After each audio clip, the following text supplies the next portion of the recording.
Cool. Thought I'd start out conveniently. I just did a 7-day water fast myself. You might have seen I had a goal to make some daily reels just so I could practice making some reels. So you may have seen those, but those I think tend to be limited in size and time to 90 seconds. So I wasn't able to share as much as I would have liked to share.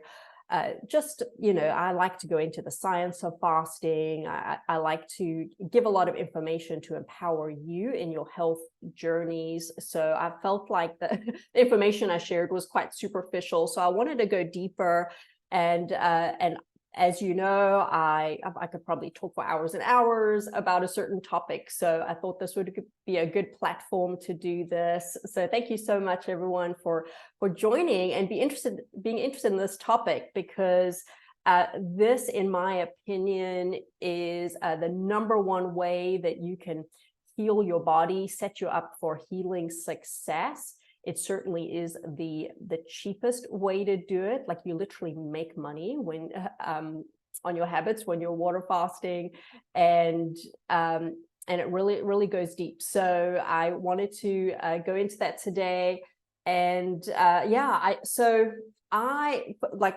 full clarity here. You must understand this. I am a seasoned water faster. I have been water fasting since my early 20s. I started water fasting for literally for me, it was just a spiritual fast. And at the time, I didn't understand the metabolic and the health and the nutrition benefits from it.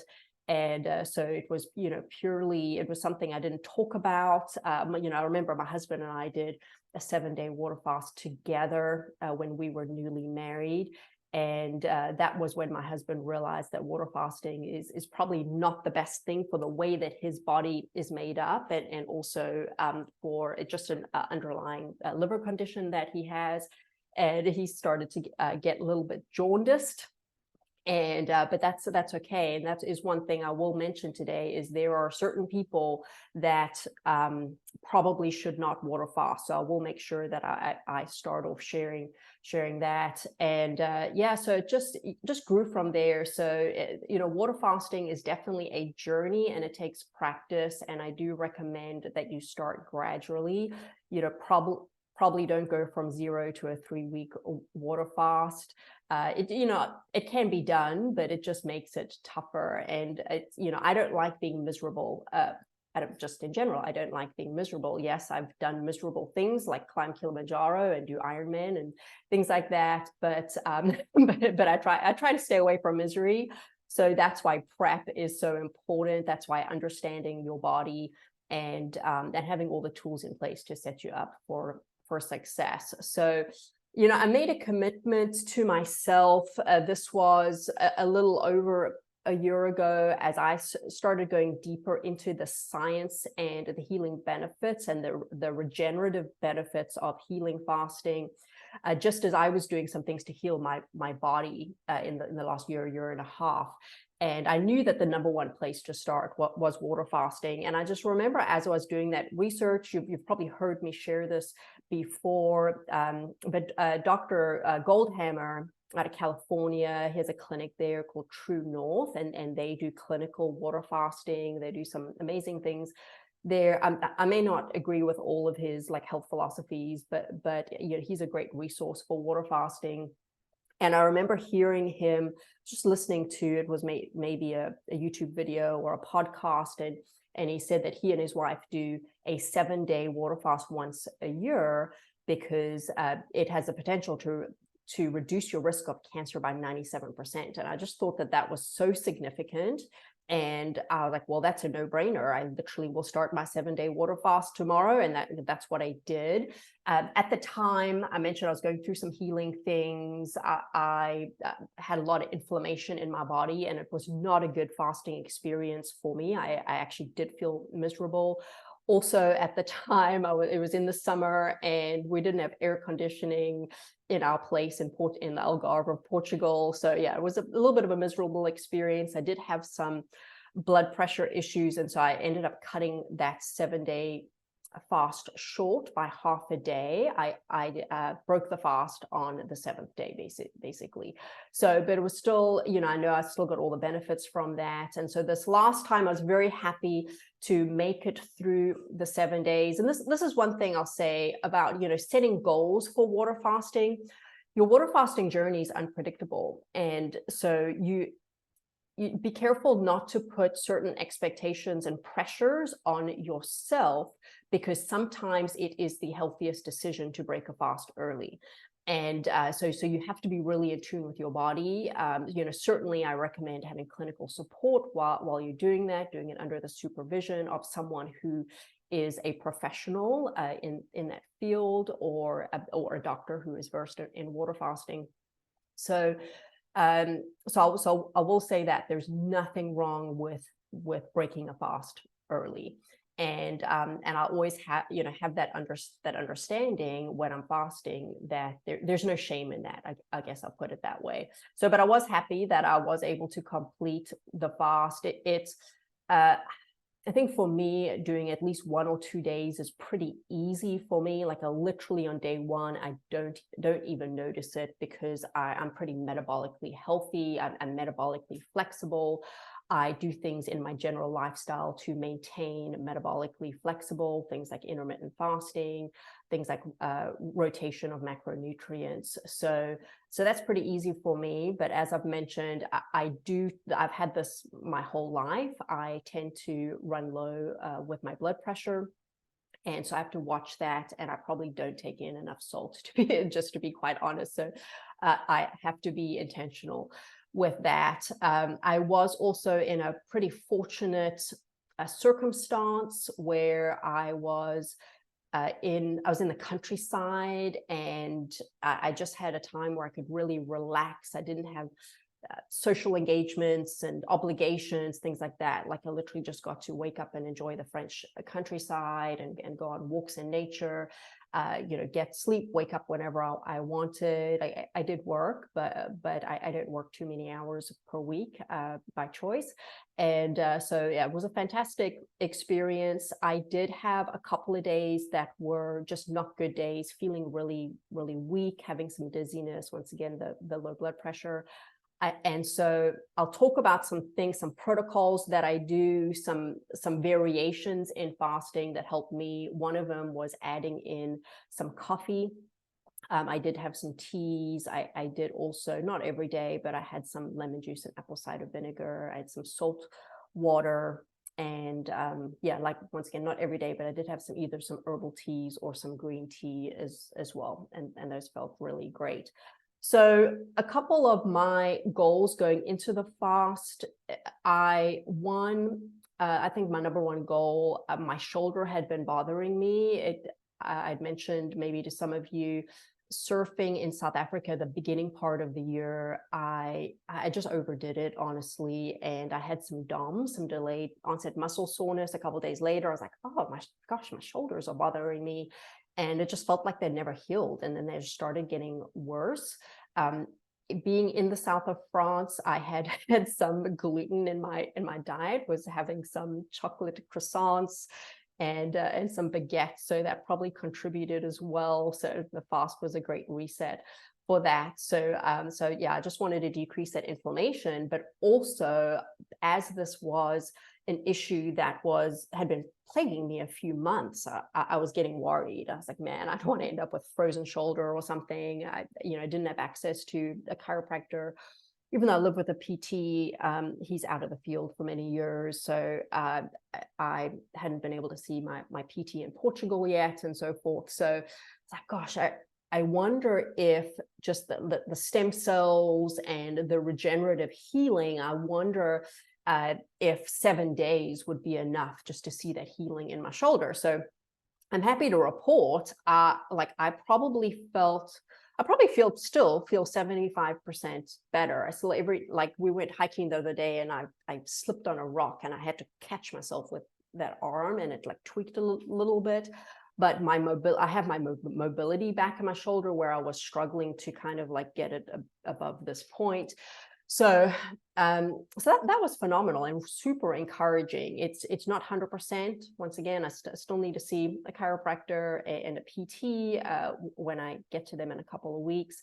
And I feel like I probably need to do a little bit more fasting as well to continue that healing in my body. The other reason why I personally engage in extended fasting like this is because I want to prevent cancer.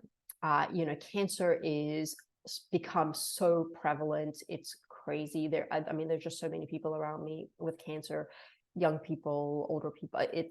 It's absolutely ridiculous. And my mom passed away of cancer. I have cancer in my family, and so for me, I believe that the more that I can do to prevent it and turn off certain genes and things like that, I definitely want to do what I have control over. So that's part of my journey. I'm also continue to heal my liver. I had giant hemangiomas, or one giant hemangioma and one regular size hemangioma, benign tumors on my liver that were diagnosed a year ago. And I've seen significant healing from work that I was doing through my holistic healing strategy and water fasting and the Take 5 fast. But I just want to continue to do that and take care of my liver. So those were my main reasons. And then like a little superficial reason, when I fast, like my skin feels amazing. I definitely feel like I feel younger and I look younger. And I always notice that. I mean, it's amazing how like 7 days can take 10 years off your skin. And so anyway, so I'm actually very happy with my skin right now. And so that's the other little kind of secret thing that I always hope for, but all good. So I felt like I achieved everything that I wanted to on that 7-day fast. I felt like it was incredibly successful. And that is something that I will want to continue to do at least once a year.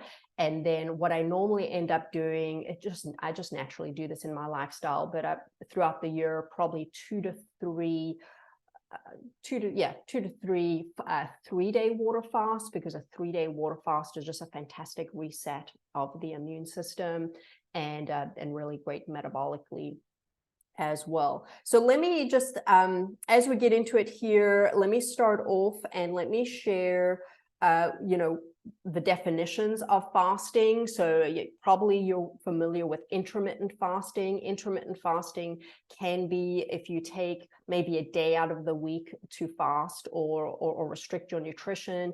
It can be within a day where you restrict your eating window. That's most commonly how people are familiar with intermittent fasting.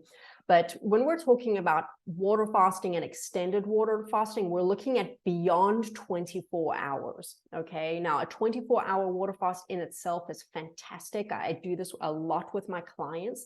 In fact, I encourage for most of my clients to do that in their holistic healing strategy.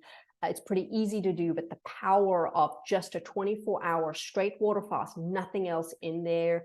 The scientific literature shows that your body starts to activate and produce intestinal stem cells, and so a very healing protocol for the gut, really good for the microbiome, decreasing inflammation.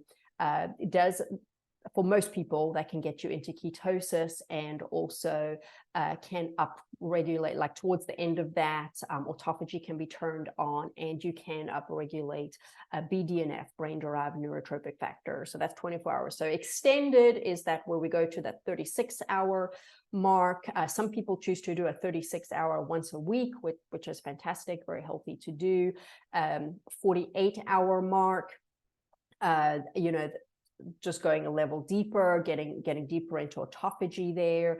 One of the things there is it's fantastic to upregulate human growth hormone and testosterone. So this for the androgynous hormones, we see upticks with water fasting. But what is interesting, I forgot to share this about my fasting journey this last time, is with female hormones, or I shouldn't say female hormones, but reproductive hormones, we see them downregulated. And if we think about about this, if we just think about like anthropology here, when someone is in starvation mode, when they don't have access to food and they're in that fast, the body, the genes in the body, they're not trying to reproduce, right? Because there's no abundance. In abundance, we want to reproduce, but when we're in a time of famine, the body's not going to reproduce. So those things tend to shut down. So just an FYI with that, which is interesting.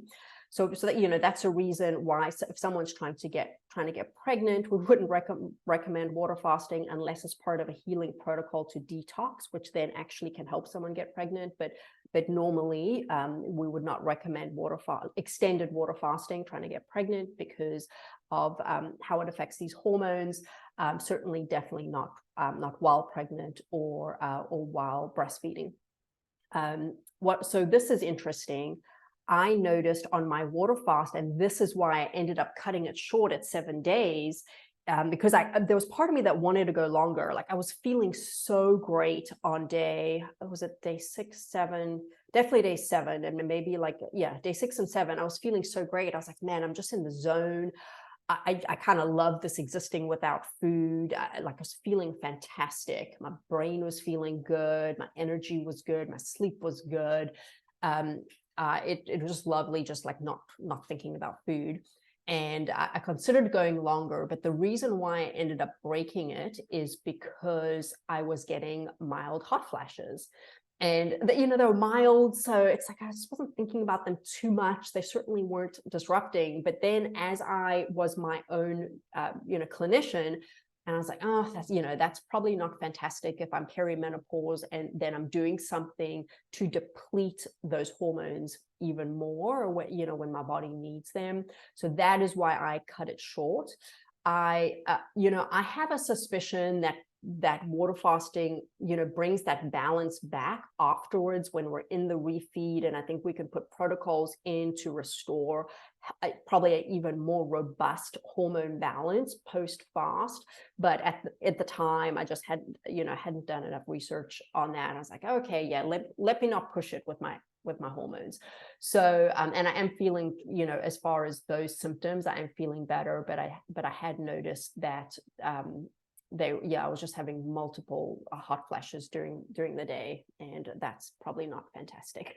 So anyway, so back to those who should not water fast. So certainly children, that's a given. Pregnant women, type 1 diabetics, the people who are underweight. There are scenarios where someone who is underweight would do a water fast, whether it's killing a pathogen, a microbe or something. They're trying to fix something in their gut. There are situations, but you need really tight clinical supervision for that. Certainly, someone with like eating disorders, like history of anorexia, something like that. And then certain heart conditions, fasting would not be good. And then also kidney disease can be really tricky as well. So those are people who I just don't recommend fast at all unless you have really tight clinical supervision. Who should water fast? Well, everyone else, especially those who struggle with obesity. Now, I want to make a clarification on here. Water fasting, extended water fasting, you don't do extended water fasting to lose weight. Hear me on this.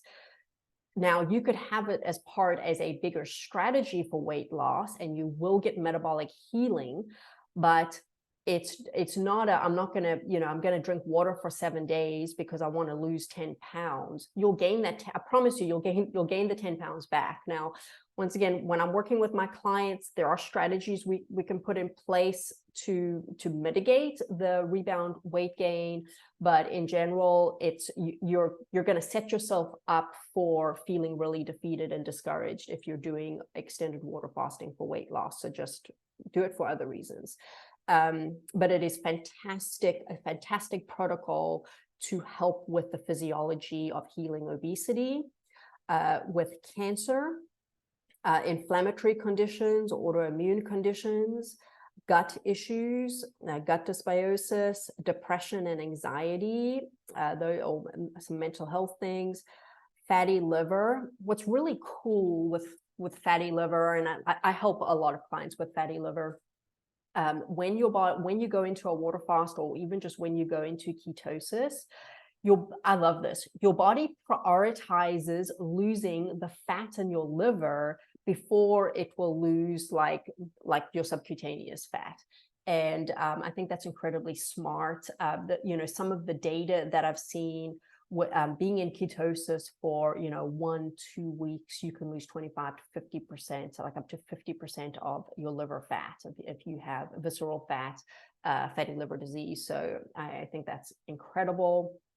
And then also water fasting has shown phenomenal benefits to those with prostate or urinary issues. So why would we choose to fast? So let me go through the physiology with you so you understand what's happening in your body, because just like I said, it's not, it's not what it looks like on the surface of weight loss. In fact, here's a common thing probably a lot of people didn't know. Like, so when I'm traveling, I don't have a scale. So I don't have access to a scale. In the last 2.5 years, I've like literally barely weighed myself. Fortunately, every time I do have to weigh myself, whether it's at a medical appointment or I do have access to the scale, fortunately, my weight is maintained pretty well. And but during the fast, I did not weigh myself. I don't recommend that, because even if you're not doing, you don't have weight to lose, it's really important to measure water loss, or if you gain weight when you're on a fast, there's something wrong, and you've got to figure out what that is, because it could be a kidney issue, could be electrolyte issue, there just something could be going on. And so that's what's important for us to have some kind of metrics. So I have like one of my clients right now, like he's not water fasting, but like he checks his uric acid, he checks his blood pressure, he checks his pulse, he checks his weight, obviously, he checks his blood glucose. So the more metrics that we have access to checking, always the better. The more data, the better.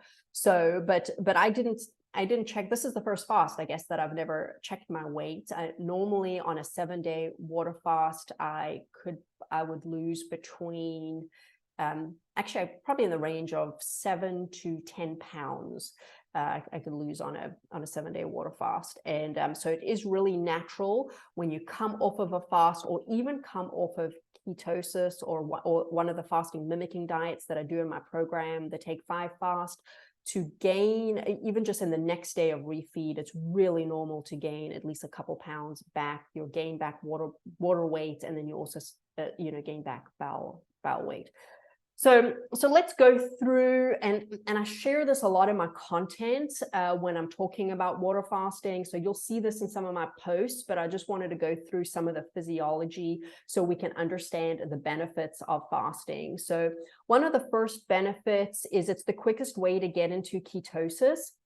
Even if you add a little bit of exercise on day 1 of your water fast, it'll get you into ketosis a little faster. But if you're new to fasting, I don't necessarily recommend exercising while you're fasting, although you can exercise when you are a seasoned faster. And seasoned fasters normally do incorporate exercise, maybe a reduced version of their regular exercise into their fasting protocols. But yeah, so you go into ketosis. What does this mean? This means that your body switches from using carbohydrates for fuel. So it burns through your glycogen stores, your stored carbohydrates in essence. It burns through those, and then it'll switch over to burning fat for fuel. And when you're fasting, it literally is your adipose tissue. That's the only fat that it has available. And so it'll start burning through that. And your body is making ketones. So that's why it's called ketosis. You're producing ketones. When you're in ketosis, you'll also notice your breath will get bad. That's one of those ketone byproducts that is coming out through your breath. One of the ways that we actually, if we look at the biochemistry of fat loss, most of that, the way that those broken up the carbons are coming out through our breath, through carbon dioxide. What's nice is this now gives the carbohydrate metabolic pathway a break. It allows healing, allows metabolic healing. You'll see healing of insulin resistance when you do this, which is pretty cool, since insulin resistance is one of the main root causes of a lot of 21st century disease, along with inflammation. We will see inflammation start to go down. Towards the end of the first day, like close to that 24-hour mark, we will see BDNF, which I've mentioned, brain-derived neurotrophic factor, which is really great for brain healing and helps with neurogenesis. So helps basically with formation of new brain cells. So just a reminder to put yourself on mute. I think it is Sally. If you could do that, that'll be great. Thank you.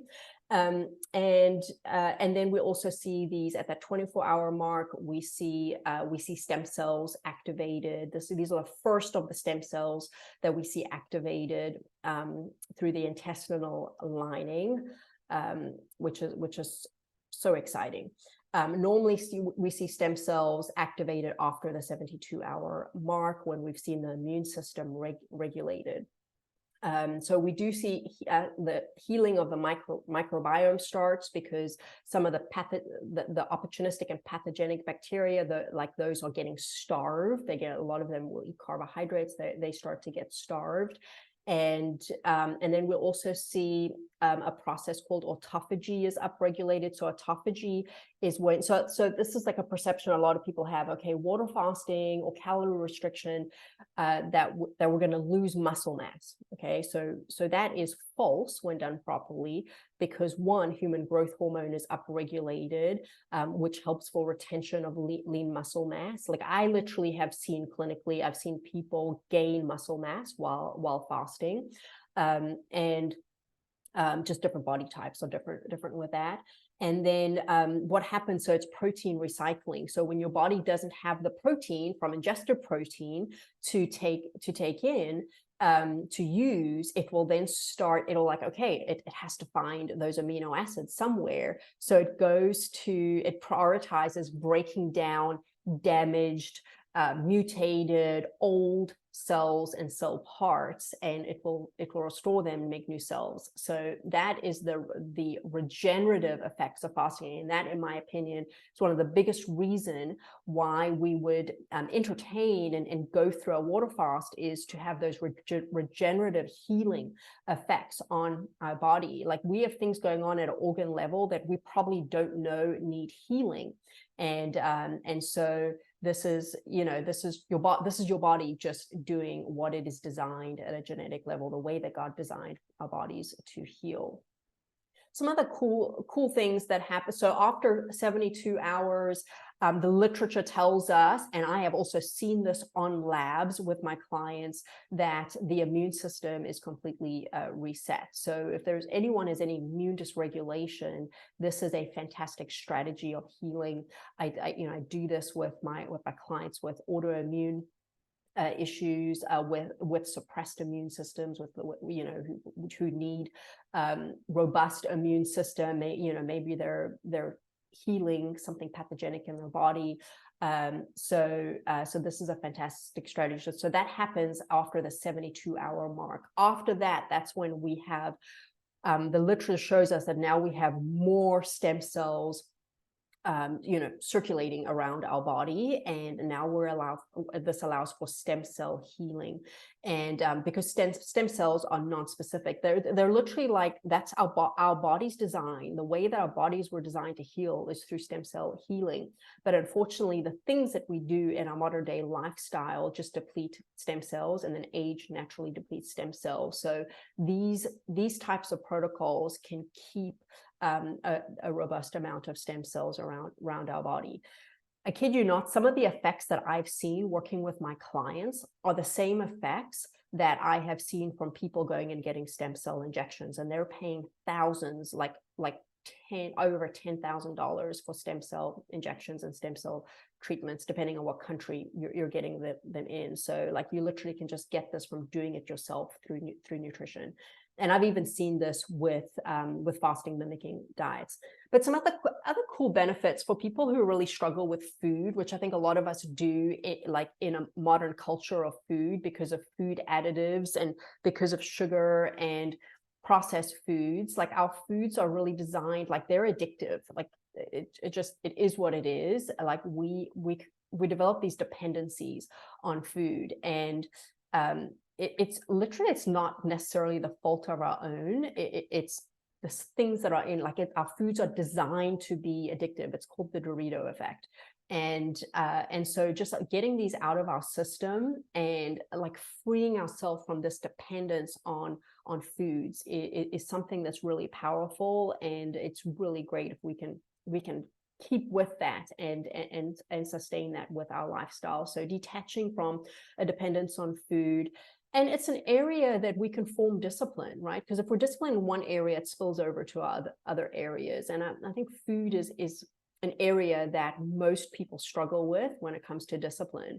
And just to have an opportunity to exercise that discipline and feel proud of yourself for that, know that you've accomplished it, feel victory in that, it carries over.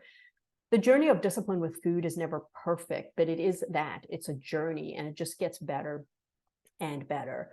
So yeah, so let me see any benefits that I didn't mention there. I think better skin is a big one. The decreased inflammation, joint health, seeing that healing in our joints, seeing the healing in our gut. By the way, sometimes when we are healing, symptoms can exacerbate. So just be aware of that. And sometimes people think like, oh, when symptoms are exacerbated, going through some kind of detox or a fast or macronutrient restriction or something, that's not a bad thing. It's a layer of healing that our body is doing. So sometimes that joint pain, or sometimes we can get sick, and these things just can naturally happen as part of that healing process. So don't fear that. Don't let that concern you. It's just, it's part of our process. If you are doing the right things, we really just have to have a trust with the way that our body does that. So literally, sometimes even an inflammatory symptom can be exacerbated in that healing process, and it's just us working through a deeper level of that.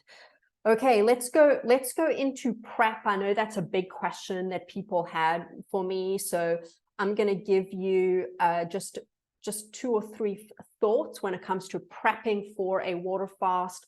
So number 1, I would take 4 to 7 days before the fast, and I would go strict whole food nutrition.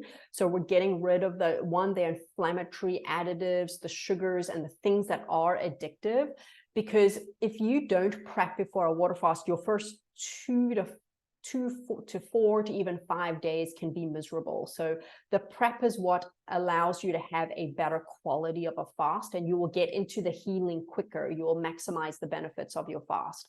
So I highly recommend prepping. So 1, just go to that's simple, just whole food nutrition, just one ingredient foods, your meats, your and protein, your vegetables, your nuts.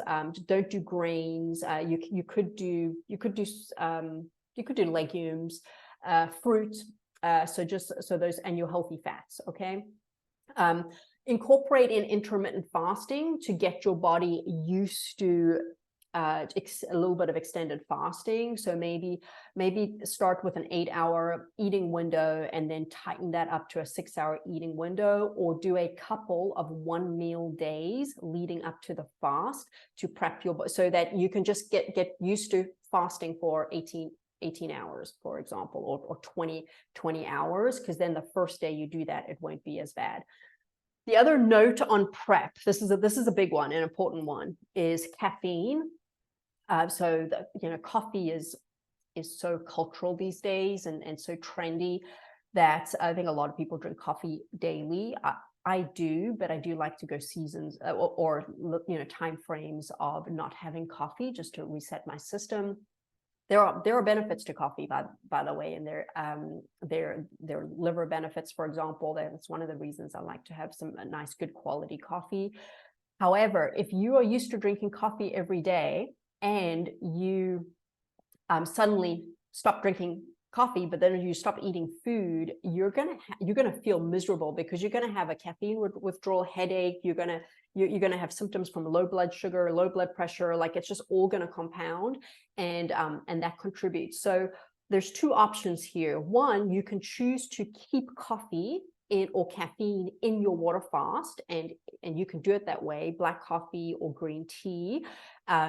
So you don't get the coffee withdrawal headaches. So that's one way to do it. The other way to do it is to wean off of coffee before you even start the fast. So like a week ahead of time, get yourself off that coffee, get that coffee, that caffeine withdrawal headache over and done with before you go into the fast, because that will affect you. So those are my prep recommendations.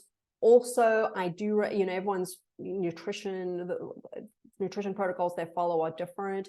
For my clients, I normally encourage getting in some red meat before the fast, just to get your iron levels and your heme to be robust before you go into it. So get in good protein, get in some red meat if you can as well. As far as the fasting protocol itself, so I mean, some people are purists when it comes to water fasting, and they're just doing pure water. So if we're looking at water, we want to do filtered water. We don't want to do tap water. We don't want to do bottled water. Okay, bottled water, you're getting the plastics and the BPA, the xenoestrogens from that. So we don't want to do bottled water. We want to do filtered water. We can do carbonated water. Get your carbonated water like in the glass bottles. I've been doing hydrogen. My partner in Malaysia, he sets up hydrogen spas, and he gifted me a couple of hydrogen products. So I do have I don't know where it is right now. I think it's on the kitchen counter. I do have a device that makes hydrogen water, and then I also have this cool spray bottle hydrogen water. I literally have not used conditioner ever since I started using it. Don't have to wash my hair as often. So I spray it on my skin and my hair. But so hydrogen water, if you have access to that, it for sure enhances the water fasting experience. Alkaline water could be used as well, but I caution you just not to use too much of that, or don't if you're using a setup that you have at your house. Just make sure it's not too alkaline. And I don't recommend distilled water, just because distilled water is void of like the minerals and the electrolytes. And so I think there's a time and place where someone could use distilled water, but I don't recommend it personally, because our body is so, like, we really do need those electrolytes, those minerals when we're fasting. So just to rehash that: filtered water, carbonated water, hydrogen water, alkaline water, those are all fine. Obviously spring water, those are all fine. Don't do any flavored waters, bottled water or distilled water. Do include pink salt or Celtic salt, which sometimes is like a gray salt, and do include these. I wouldn't do table salt, definitely wouldn't do table salt, and do a minimum of 1 teaspoon per day. When we go into ketosis, when we're on a water fast, our kidneys flush out excess sodium and excess minerals, and so we need to replenish those. And then obviously we're not taking food, so we don't have those naturally coming in our body. So our body does get depleted. Now, there are some water fasts, and these are normally done in the clinics, that they may not even include salt in those. They want the body really to go through the natural processes, but I don't recommend you doing that by yourself. And then not everyone would do this. I might include some, herbal teas or green tea. So, I just don't want any calories coming in. So I might include those. I do not. Some people do broths when they do water fast. I do not, especially bone broth, because that will turn off autophagy. So you don't want the proteins coming in there. So I actually don't recommend broths, but some teas. Broths would be something you could break the fast with. And then, so optional, some people might choose to do some black organic coffee, and some people might choose to do some apple cider vinegar lemon tonic. I actually like this. I like the benefit of this because when we're fasting, so we need sodium, we need potassium, and we need magnesium. Okay. And when we're doing pink salt or something, we're getting trace minerals in that. We're getting some other things. We're getting some calcium. We're getting some other things in there.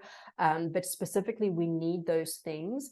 And so now amounts vary person to person, situation to situation. So I'm not going to get into amounts. I think if you at least do 1 teaspoon per day of salt, can do more, that is going to be good for most people. I think if you're doing like half a squeezed lemon in some hot water or in a tonic, that's also going to give you some good benefits. You do get some potassium in that. And then I did this maybe 2 or 3 times on my 7-day fast, but I sometimes will recommend, I think if you do like 400 milligrams of magnesium, so maybe taking a magnesium citrate at night, for up to 400 milligrams, that's also going to give you some good magnesium. Certainly there are electrolyte supplements out there that some people use. I don't use those supplements. I want to control more what I'm putting in my body. I'm nervous about some of the salts and things, but certainly there are those out there. An example would be LMNT, would be one of the ones that has a good fasting ratio on it. And then as far as supplements, when fasting, I cut out I cut out most of my supplements. Magnesium, I only actually had leg cramp once on my 7-day water fast, and that's when I was like, oh, I probably should be taking magnesium. And but that's a symptom that people could have, and that would be the telltale, like I need more salt or I need some magnesium. I might include some activated charcoal in a water fast, maybe the first 2 to 3 to 4 days, taking a couple of capsules of activated charcoal, which helps to bind things that you're detoxing out, can help to mitigate maybe a headache or some detox symptoms, maybe a rash, especially if someone gets a detox rash. I definitely have them take activated charcoal on their fast, because it's just those toxins coming out, and you just need something to bind them and help them get out. One thing I have noticed working with my clients, I guess, and with myself, if you do take any kind of thyroid supplement, like a glandular, I do recommend you continue to take that. The thyroid does need that support. And I actually didn't have it for my last fast, though, because I've run out of it. I have to go back to the US to get some more glandulars. But so I do recommend that. Obviously, it's not within my scope to talk about medications. I should probably also say nothing I say is any medical advice or recommendations. I'm sharing this for educational purposes. I'm not a doctor. Nothing I say or do is diagnoses or treatments, and always consult with your physician. So as far as medications, I'm not even going to speak to that. When I'm working one-on-one with my clients, I will help them communicate with their doctors on that, but just kind of a FYI on that. And let's see. So that's pretty simple. That's pretty much the protocol for the water fast. Let me go through quick some potential symptoms that you can have while water fasting. Certainly dehydration, because you'll notice the first couple of days, like especially the first day, you are just peeing a lot. So you like getting adequate hydration, getting at least 3 liters for most people, at least 3 liters of water a day. For someone who is heavy, over 200 pounds, at least a gallon of water a day is really important. But people can experience dehydration symptoms, electrolyte imbalances. When we're fasting, our electrolyte balance becomes really sensitive, especially if we're not used to fasting. So I notice with myself, especially, I guess, since I've done this a lot, it's my electrolytes aren't too sensitive. And so, but everyone's a little different on that. Muscle cramps joint pain, headaches, rash, fatigue, weakness, dizziness. By the way, these are normally around blood pressure. Constipation is very normal when you're doing extended water fasting. I'm just always I eat a lot of fiber the day before, like I do chia seeds the day before, because I want to make sure on the first couple of days I'm like flushing out as much of my bowels as possible, because the thought of like my bowels sitting there on an extended fast, I don't want to be autotoxic. Diarrhea can happen, and this would indicate some underlying, your body's trying to get something out. I notice sometimes when people are trying to flush out like pathogenic bacteria or candida or something, they will have a diarrhea response. That can happen. Nausea can happen pretty frequently. I had a teeny bit of nausea on my fast. Hot flashes, probably more so for like peri or menopausal women, and then bad breath because of being in ketosis. One thing, a lot of people don't know this, but there's a concept that I think helps people with fasting, and it is you don't have to always break a fast when you're struggling. You can bend a fast. And bending a fast is by having just something to get you through whatever you're going through, and then continuing the fast. So just having a little bit of food. So I know, like I think I've heard Dr. Don Clum say he might take a little bit of cheese, would be an example. For me, if I've had to bend a fast previously, I might take just a little bit of walnuts, a little bit of avocado. So typically it's going to be something that is fat. You don't want, it depends on why you're fasting, but typically you probably don't want protein to bend a fast, or you don't want carbs to bend a fast, because you don't want to take yourself out of ketosis and you don't want to take yourself out of autophagy. So having a little bit of like healthy fat or some coconut oil would be another example. Case to case, maybe some blueberries could be a little bit of carb, a little piece of apple could be good, but just remember, there is this concept that you can bend the fast so that to avoid breaking the fast. Maybe even like half a kiwi, I guess, could be a little bit of carbohydrate there. Let's talk about breaking the fast. So breaking the fast is really important, because some people, like, you haven't eaten for 7 days or 4 days or 2 weeks or something, and like the brain immediately is like, oh, what can I eat? Like some people say when they're doing extended fasting, their brain's just dreaming about like their next meal.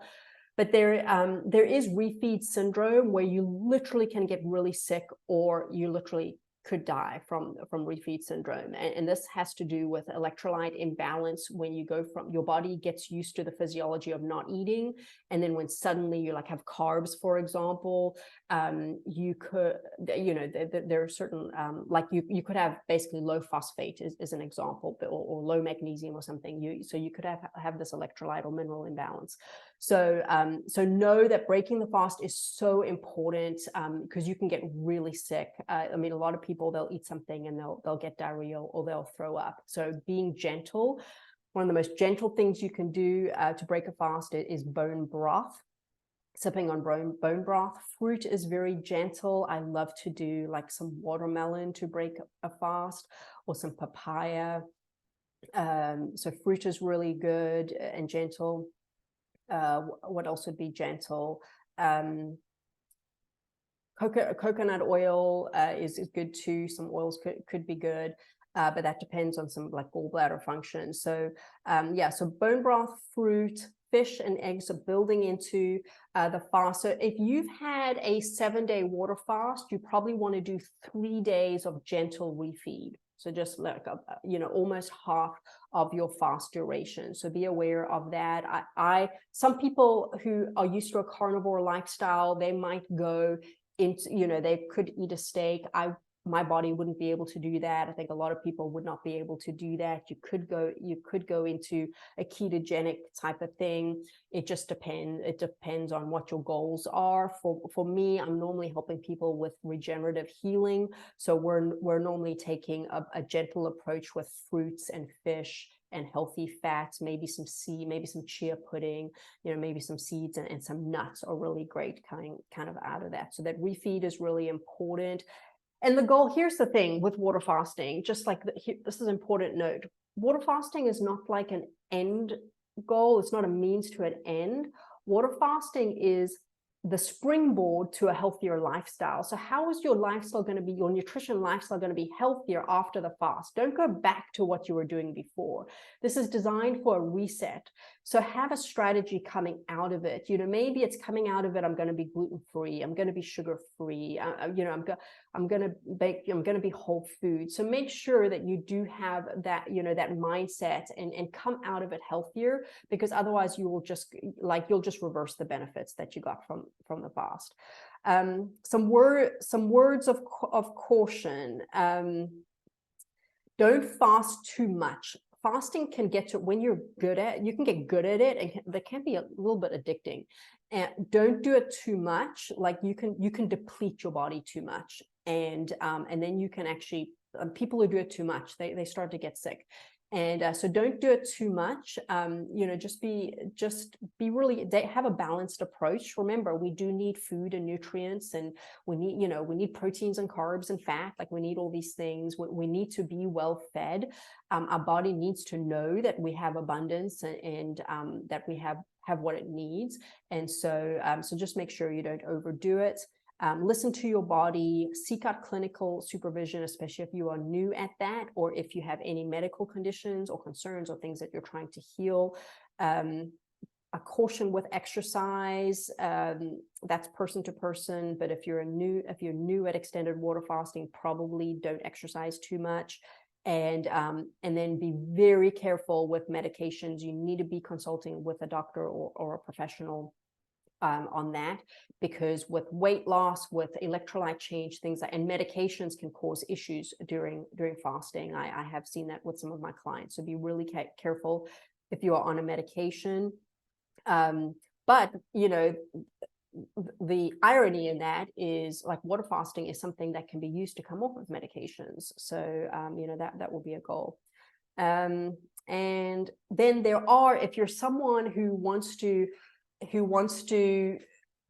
ease into and you know, have the goal of doing extended water fasting, you can also start off, one, intermittent fasting, but two, you could do like fasting mimicking diets. I have designed a fasting mimicking diet. It's part of my holistic healing strategy. And so it's a 5-day protocol, and you actually get all the benefits that you do from water fasting, just maybe not as deeply. Like, let's just say we're at 80% of that, but it's a great prep. So like all my clients who do the Take 5 fast or do my strategies, what's really cool is they are set up where for them a 3-day water fast is pretty easy, and even going into a 7-day water fast, or even help people do longer water fasts as well. It's pretty easy on their system because they're set up for that. So I am going to I'm going to take any questions. And so you can take yourself off mute, and if you want to be on camera, you're welcome to.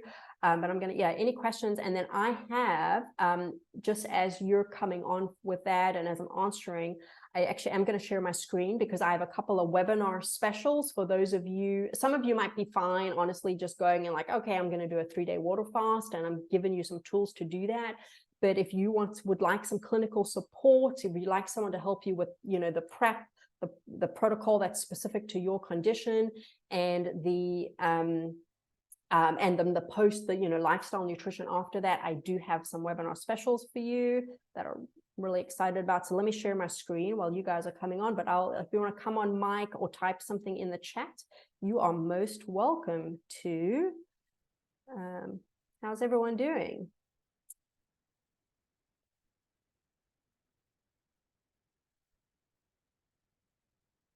Dr. Justin, I see you just came back. If you came on camera, do you have any questions or comments?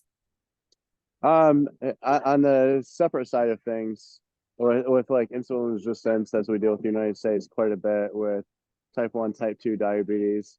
What about if you see something like a hypoglycemia? Great. Will this change your prep? Yeah, so that's such a great question. And so, you know, hypoglycemia is insulin resistance, right? And so, so I think a lot of people don't realize that they just think on the side of the spectrum of diabetes, and they're like, oh well, I have hypoglycemia, and that's like the opposite of diabetes. But by the way, if you deal with hypoglycemia, like you're just like that away from diabetes. So that has to be treated. I'm very proud to say I have 100% success rate with healing hypoglycemia, and through like intermittent fasting, monitoring carbohydrates, things like that. And I've had a couple of like really bad cases of hypoglycemia where literally people, like, they have to get up in the middle of the night to eat. That's how bad their hypoglycemia is. And so yes, there are strategies for that. The first strategy is intermittent. Like, so someone with hypoglycemia is not going to be able to go straight into a 1 day or 3 day water fast. So it starts with intermittent fasting, and you literally can start with like a 10-hour window, for example. But then what you do is you structure the meals where I will say, have your first meal to gradually go into that intermittent fasting, have your first meal with like a boiled egg. So you're not getting carbohydrate in that, but you're getting something. And so it's like your body's getting something, but you're still like, you're not getting a blood sugar spike from that. So so there are ways to ease into that. You can do that with foods, with very low glycemic or no glycemic foods, and you're just chipping away at that intermittent fasting window to get to a place where they can do a 1 meal day. And so it depends on the level of hypoglycemia. That could be a week prep before doing water fasting. It could be, but it might be a 2 week. They just might need a longer prep. Does that help? Yes, ma'am. Thank you. You're welcome. Any other questions? While you're coming on, let me share, I have 2 webinar specials. Let me share my first webinar special. So this is for those who are interested, you're serious, you have things you want to heal, and you would like to do some extended water fasting. Because I think the prep and the refeed and the lifestyle nutrition, that like these all play together, I've designed a 30-day custom nutrition coaching program. Within that, you get a total of 5 coaching calls. It will include doing a 3 to 7 day water fast, and that's very hands-on coaching. Doing that, this will be specific for the person's medical needs and goals. It includes a week of prep, then the fasting week, and then a week of refeed and a week of lifestyle foods. My normal cost for this type of coaching, this level of coaching, is $495 for the 30 days. My webinar special available to 5 people is going to be $295. So you're going to have to let me know. I only, the way that I market now, I only market through referrals and past clients. I'm very selective with who I take on, and so so everyone on here is people that I know. So you probably have my phone number, or you're probably connected with me on Messenger. You're just going to have to send the first 5 people will get access to that fee. So let me know if you're interested in webinar special 1. And I will send you the link for that for the $295. We'll do an onboarding call just to see your medical, your goals, things like that. And then we'll set the protocol. The 30 days doesn't have to start now. It could, timing wise, we have to look at the timing of your schedule. It might start 2 months from now. That's okay, but you can still take advantage of the webinar special. This, by the way, this QR code over here, this is my schedule link, my Calendly. You can use that, or you can go to my website and book a free appointment with me. If you're someone that you don't know what you need, you just want some help and want to work with me, you take advantage of a free consult. So you can use that QR code, or you can go to my website, and on my website you can book just through that. So that's webinar special number 1. Any questions based on, let me see, I do have a couple of new chats. Let me see. Okay, great. No, I don't see any questions there. Next webinar special. There we go. Hopefully you guys can see that. I am doing I'm doing a case study, and so I would like to. I'm actually, so I'm writing this book, and I mean it'll be an ebook, and part of it, there's fasting is a part of it, and then I have very specific food protocols for different conditions like anti-cancer, blah blah, like some different things, diabetes, things like that. So and then part of this is a 30-day vegetarian keto program, and I just wanted to do some case studies on that and get some numbers and feedback and so forth. So if anyone wants to participate in my vegetarian keto case study, then let me know. And I'm discounting my regular monthly, so my monthly coaching rate is, my custom coaching rate is $350. So I'm discounting that by 50% for 10 people who would like to participate in a case study for that. You will get the protocol for it, basically the grocery list for it, and the protocol recommendations, and then you will get 30 days of clinical support from me, and that includes 4 coaching calls. So that will be $175. If that's something you're interested in, just let me know, and I have 10 spots available for that. All right. Let me know if you need any of those other screens to look at. Otherwise, I'll stop my share. There we go. All right. Any other? Thanks, guys, for being on. Great to see you all. Any other questions while you have me here? Otherwise, get me in my DM or send me a text or something. This is Dr. Justin again, Ms. Bridget. Yeah. Just thank you for the information today. As a precisionist that I am, this is great play-by-play information of how the body's functioning and kind of what to expect. So thank you for your time. You are most welcome. If you do some water fasting, by the way, anyone that does any water fasting, I want to hear about your experiences. Definitely let me know. Did I have someone was there someone, either was it Carolyn or Pat or Sally? Yeah, I just wanted to echo what Justin said. I said, thank you for your time, and this is very useful information and helpful. So I appreciate it. You are most welcome.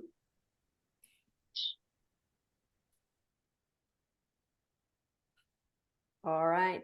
I have one question. Sure. So I am being treated for not osteoporosis yet, but Osteopenia. my doctor put me on a calcium supplement. Is that something I would need to continue? That's a fantastic question. So I'm never going to go against your doctor's recommendations. However, I would be happy to have a consult with you, and I'd be happy to educate a little bit more on that. Okay. Honestly, my top for bone loss concerns, this is going to be a concern with menopausal women, right? Peri and postmenopausal women, or certain medications, and maybe someone's on like a tamoxifen or something like that.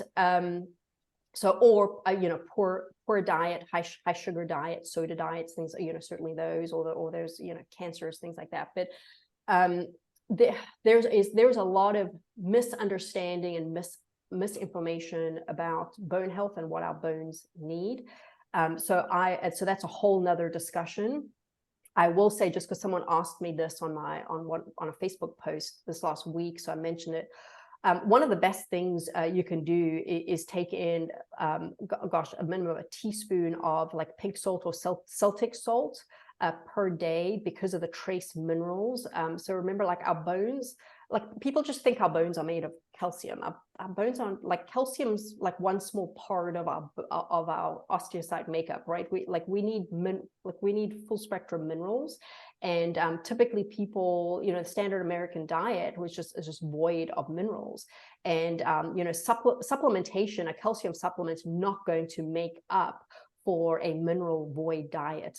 And so we have to address it. We have to address it with diet. We have to give our bones opportunity to, like, just for example, like movement and weight bearing activities. Like we have to give our bones the opportunities to grow and heal. so fasting actually could even be a really good part of that journey, and the stem cell production, things like that. But so remember this, it's actually more the nutrients that you're getting from your foods than a calcium supplement. There is more risk to calcium supplementation.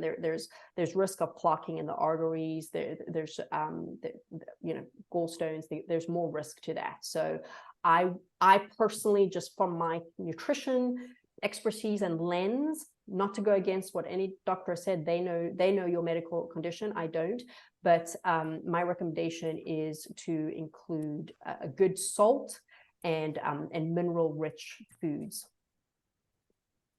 and exercise. And then obviously fix the cause of the problem, right? So if it's estrogenic, I don't know, does that make sense? Yes. But I'll be happy to have we can have a deeper conversation if you want on that. Feel free to set up a consult.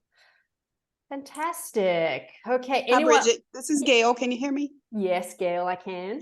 I just want to congratulate you on your water fast. And I've watched other webinars you've done. And I just want to say you look fantastic. And you have some kind of glow or youthful look in you today. So congratulations. Thank you. Not that you didn't look youthful before, but yeah, you look great.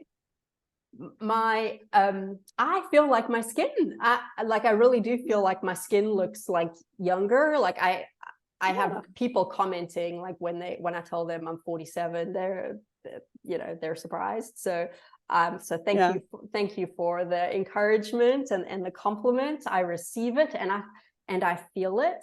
So I had the water fast, had the refeed. My refeed started off amazing, and then it took a downturn. I think I mentioned this to you, Gail, on one of our calls, but took a downturn when I thought I found a restaurant in our new location that was good, and then they cooked my salmon and my stuff in soy sauce, and I felt sick for 24 hours, and then there was something else I ordered. Can't remember what it was now, but so there was like soy sauce, and then I ordered the salad, and I think it had seed oils, and it just like threw me for a loop, and like I just started feeling blah again. So actually, what I did, a little bit modified, but I just did the Take 5 fast this week as well, and that I just felt like I had to reset from, and then I had some. We're in a new place, and I had like some gelato, and I did have some like treat type of foods. And so I was like, I need a little bit of a reset, but I didn't want to fast just after doing a 7-day fast. So I did the modified Take 5 fast. So I am feeling fantastic. The feeling, Bridget, you're making me cringe. Tell me about that meal. I'm just thinking about that food, just cringing, going, oh, it's such a beautiful. It's actually the way they do it is so beautiful. So it's such a cool. I have a picture on it on my Facebook. So it's salmon. It's a piece of salmon, and they put hummus, and it's a nice like olive oil hummus they smear it on the plate, and then they just have some sauteed veggies in olive oil and just I think salt underneath the salmon, and then some cherry tomatoes, and it's like a beautiful dish, and they cook in olive oil. That's all they cook with. So I got that. I was like, oh, this is so good. And I felt so good when I ate it. And then I ordered it again. But I just like, I'm just such a nerd. And I was like, please make sure. I was like, I don't like oils. I don't like seed. Just make sure it's only olive oil. And they misunderstood me. And I think they thought I said no oil. So that's why they didn't soy sauce alternative. And I hate soy sauce. And so that would have had wheat in it. Me too. And it was disgusting. Like I ate like half of it or something. It was disgusting. And I literally did. I felt sick for 24 hours. So. Oh, poor thing. Very, very sad. But I did eat it again. I did have it. Then I had it. So I've had that same dish 3 times. And they made it right. So it was all good. Right. Oh. All right. Oh, it's so good to see you all. Thanks for coming on camera, Diana. Yeah, I know my hair. Sorry, you look fantastic. Out running. Good to see you. All right, I'm going to let you get into your Saturdays. Have a fantastic, healthy day. Let me know if you need anything, and I'll let you know the next webinar. Thank you. Thank you. Thank you. Happy anniversary. Bye. Thank you very Happy much. anniversary. Bye. Bye.